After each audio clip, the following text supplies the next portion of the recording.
கரெக்டாக தாலி கட்ட போகிற நேரத்தில் வந்துட்டு கல்யாணத்தை நிப்பாட்டுறாங்க. இதனால் ரொம்பவே துள்ளுற சித்ராவோட அப்பாவான ரவுடியை வந்துட்டு போலீஸ் வச்சு அரெஸ்ட் பண்ண வச்சிடுறாங்க. அதுக்கப்புறமா வந்துட்டு அந்த மாப்பிள்ளையும் சேர்த்து அரெஸ்ட் பண்ணிட்டு போயிடுறாங்க. அதுக்கப்புறம் கல்யாணம் நின்றுட்டு வீட்டில் வந்துட்டு எல்லோரும் உட்காந்து அழுதுட்டுருக்காங்க. சித்ராவோட அம்மாவுமே ரொம்பவே அழுதுட்டுருக்காங்க. எல்லாருமே சாப்பிட்டுன்னு எவ்வளவோ சொல்கிறாங்க. ஆனால் அவங்க கேட்கவே மாட்டேங்கிறாங்க.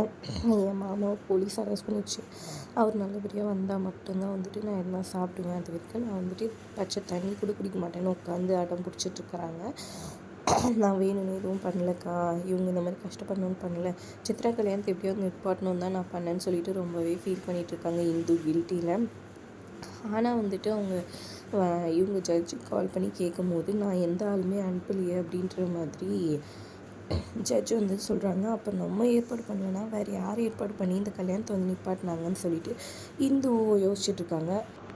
ஜெயிலில் இருக்கவங்க எல்லாம் இந்து தான் பிரச்சனை பண்ணிட்டா, இந்துனால தான் நான் ஜெயிலுக்கு வந்துட்டேன் அப்படின்ற மாதிரி சொல்ல கோவப்பட்டு வந்த அவரோட தம்பி வீட்டில் வந்து இந்து கிட்டே கேட்க இந்து வந்து நான் எதுவும் பண்ணலன்ற மாதிரி சொல்கிறாங்க. அப்புறம் பெல்ட் எடுத்துன்னு இந்து அடிக்கிறதுக்காக வராரு. அப்போ வந்துட்டு அவங்க ஒய்ஃபு ஜெயந்தி, சித்ரான்ட்டு எல்லாருமே வந்து தடுக்கிறாங்க.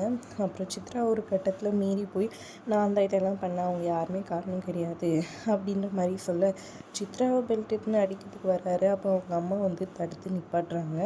அதுக்கப்புறம் அவங்களை சமாதானப்படுத்தி சாப்பிட வைக்கிறாங்க. அப்போது அவர் வந்து கோவப்பட்டு உங்கள் புருஷன் வந்து ஜெயிலில் இருக்கிறாரு, நீங்கள் நல்லா சாப்பிட்டுட்ருக்கீங்க, உங்களுக்கு கலை எப்படி தான் சாப்பாடு இறங்குன்ற மாதிரி ஒரு மாதிரி பேசுகிறாரு. என்ன நடக்க போகுது அடுத்ததுன்றதை பொறுத்து வந்து பார்க்கலாம். வீடியோ பிடிச்சிருந்தா லைக் பண்ணிக்கோங்க.